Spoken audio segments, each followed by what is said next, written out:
What's up, Culture Drop? Galen here, coming at you with a quick hit of something that is a must for teams, for human beings, for every relationship in the universe, and that is maintenance conversations.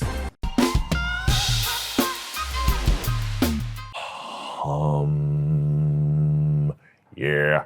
It is imperative if you want to have a healthy relationship or a healthy team dynamic between any human beings, whether that is a leader and an employee, two colleagues, a friend, anybody, to have maintenance conversations. What I mean by that is to come together on a semi-regular basis and be like, is there anything we need to talk about?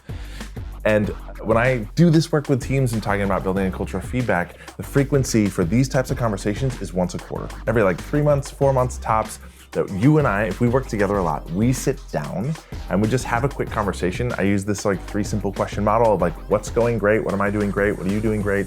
Areas of opportunity to improve. Could anything about this be better? And what would a 10 out of 10 look like? What would absolutely exceptional look like between us, regardless of the relationship and how we interact? These are so important. You have to do them even if they're not needed. This is like changing the oil in your car. This is like shaking out the rug. This is like cleaning out the fridge. You just come together and initiate a conversation to say, is there anything we need to talk about? What's going well? What isn't?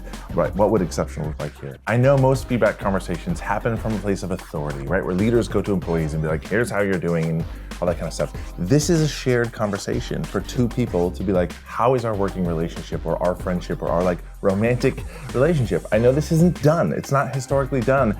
People don't do this inside relationships generally. Also, this isn't really done between colleagues at workplaces, but why not? The people that you work with most directly every single day to come together and be like, hey, anything we need to talk about? Is everything great? What could be better?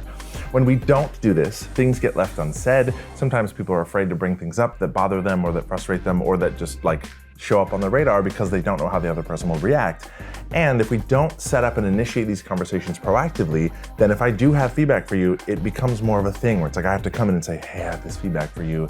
And because people are afraid of feedback because we don't use it in a healthy way, that can cause this anxiety of what if I have to say that to Jay and Jay doesn't receive it well, as opposed to you and I have a regularly scheduled meeting that we do no matter what, even if things feel great, we just sit down and initiate a conversation that says, how's it going? Can anything be better? What would a 10 out of 10 look like? That way, you always know that you have the opportunity to bring up things that might not be really, really important, but might kind of be a blip on the radar for you that you can address without waiting 6 months or 9 months or a really long time or never addressing, where something eventually becomes this bothers me about this person and I'm starting to resent them for it or whatever. I encourage you to do this with colleagues.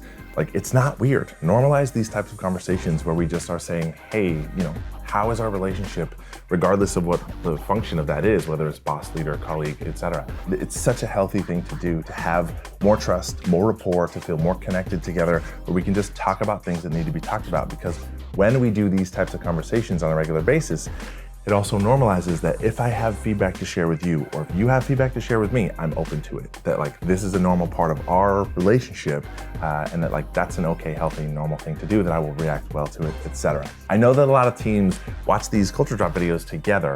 So I would also ask you to have a conversation right now with your team and just check in. How often do we have these conversations? Is this normal for us? Rate yourself on a scale of 1 to 5. Do we have more of an open door policy where it's hey, bring anything up if you have it to talk about? Don't do that. Do these on a regular basis. And if you're a team right now, be okay, let's start doing these. Let's just once a quarter come together, use these 3 simple questions and have these conversations. The impact of it is healthier communication, more trust, all those kinds of things. It's really, really healthy to do this. So do it. All right, great. I love you. Bye. Thanks for watching and tuning in. Subscribe to our channel. We put a lot of content on here. You can also subscribe to the Culture Drop mailing list and get these emails in your inbox every Tuesday morning. Follow our social media channels. Put a lot of free content out about just being more awesome and building great teams.